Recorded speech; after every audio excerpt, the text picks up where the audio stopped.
We've got Greg from Montana. What is the advantage of using 3D glasses, and which game do you use it on the most? Okay, this is a great question. 3D glasses are great to play a single-player game in the sense like it's great to play to improve the experience of enjoying to play games, right? But as a competitor, as myself, and competing and trying to win, I would personally still use regular no 3D. I think this is strictly just a way to improve your experience of playing a single player. If you want to play multiplayer, you can, but I'll just let you know you're probably deteriorating your skill probably by 10% or 20%. For me, I would probably be losing 40% of my ability, just because I can't really fine tune and do all my small little things I do in the game to give me my huge edge. All right. Well, we've got John from Plainfield, Illinois. What do you use for a cooling solution, and do you use Crossfire or SLI with your graphics?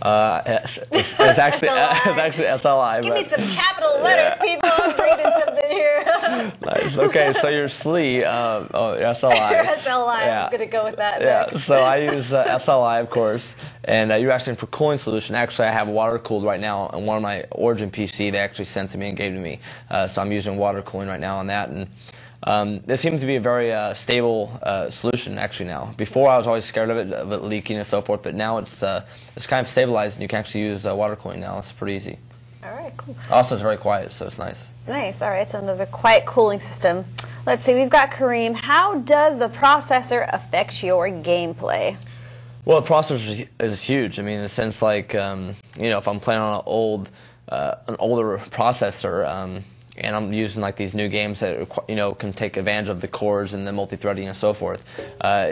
Just the new Core i7 Extreme Edition actually is the real deal in the sense that it actually is the processor that you want to use and play with. I mean, since I've got it, it's been helping me a lot just with everything. Not only playing video games, but just like going through my web browser through Ventrilo and Skype and all my web stuff I do, and just whatever I do for gaming and video editing, like video files. I upload videos of me playing certain games and so forth. So it really helps me in a lot of different ways other than gaming. But you need it for games too, for sure. That's a no-brainer. Yeah, absolutely. So we've got Ruthie from La Mirada, California. Do you prefer team death matches or free-for-all matches? Actually, both are awesome. I like Team Deathmatch a lot. I used to play a lot of Team Deathmatch. I actually won one of the first Cyber Athlete Professional League tournaments in Team Deathmatch. And then I went on to play more one-on-one, as most people know. So more about taking on one person at a time. But free-for-all is also awesome. I think that's basically my kind of like, just kind of relax and have a good time. I don't have to worry about communicating with any teammate or anything like that. Just play my game, keep myself protected, and try to control the power-ups and the main items in the map.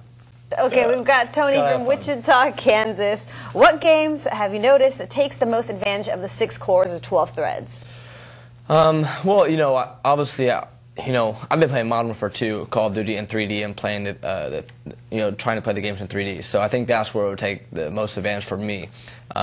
But any high-end game like that, when you look like when id Software comes out with Rage, you're going to want it. It's like these are common sense situations where, in the sense like these games are definitely going to push the limits. And if you want to enjoy the fullest graphics setting and do 3D on top of that, you got to have the most killer processor in the world. So that's what I'm going to use for right now, and I'm really looking forward to using it in the future for games coming out soon. All right, so let's see. We've got Robert from Indiana. What is the best wireless mouse to use for gaming? Don't use wireless mouse.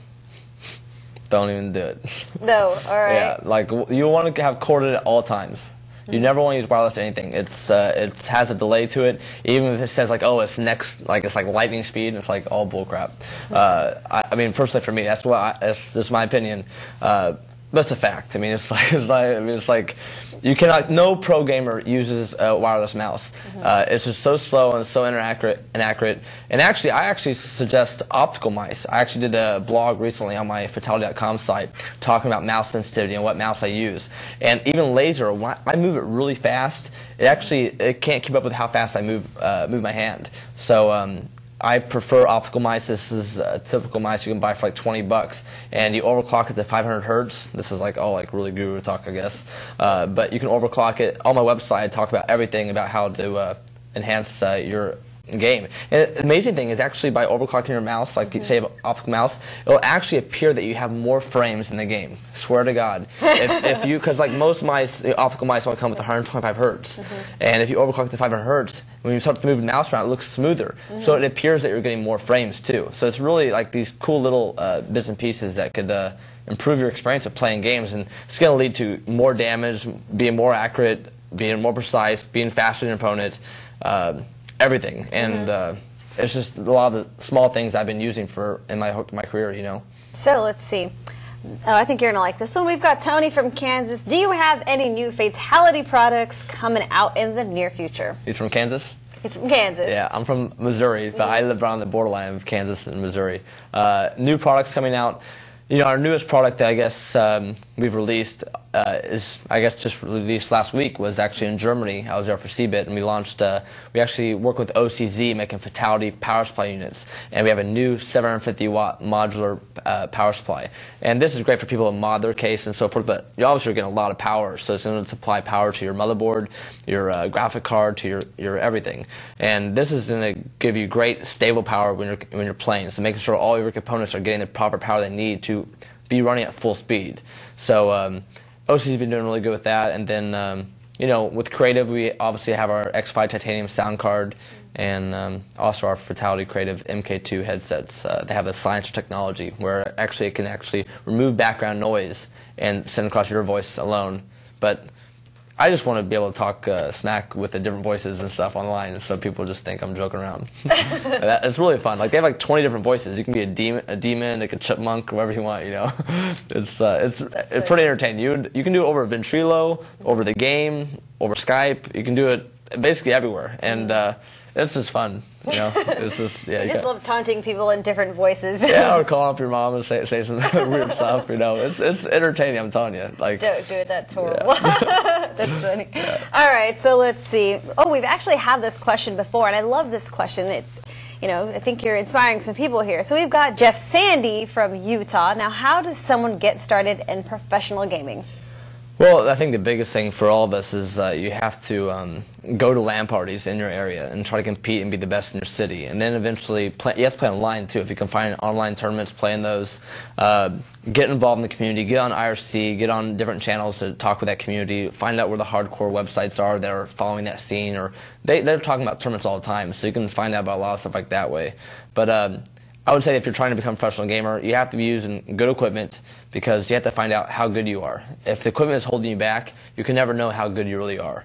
And that's been my motto ever since I started. So I use a big mouse pad because I like using a low mouse sensitivity. I think most of the amateurs out there they play with too high of a sensitivity, so they can't hit the long, important shots. But it's very important to be mobile, close range too. But I think the main thing is go to LAN parties a lot. You're going to learn 10 times faster at a LAN party than you'd ever learn online. So if you go to LAN parties and deal with your friends for like 2 days or whatever, it's just great fun anyways, going to a LAN party, but you also learn so much more and so much faster. Yeah. So we've got King from Turlock, California. What is your most challenging game? Any game that involves singing. As a SingStar, rock band, I can't sing, so. You want to challenge me in a game, that's the one for sure. That's the one to challenge you too. I think we're all done. So you guys, that was really awesome. Great questions. Thanks for taking all these questions, Fatal1ty. And for those of you viewers who want to pick up your Fatal1ty products, they want to know, where can they get them? Well, obviously you can get them online at your favorite e-tailers, and you know, at some of the retailers we have as well. But if you guys don't have it there, you have to get it. We make great product with the Creative and X5, making the headphones and sound cards and everything. And I'm just really happy to make product that improve the gamer's experience of playing the game. All right. So thanks again. That was really awesome. Always fun having you here. Yeah, thank you very much. Okay, thanks.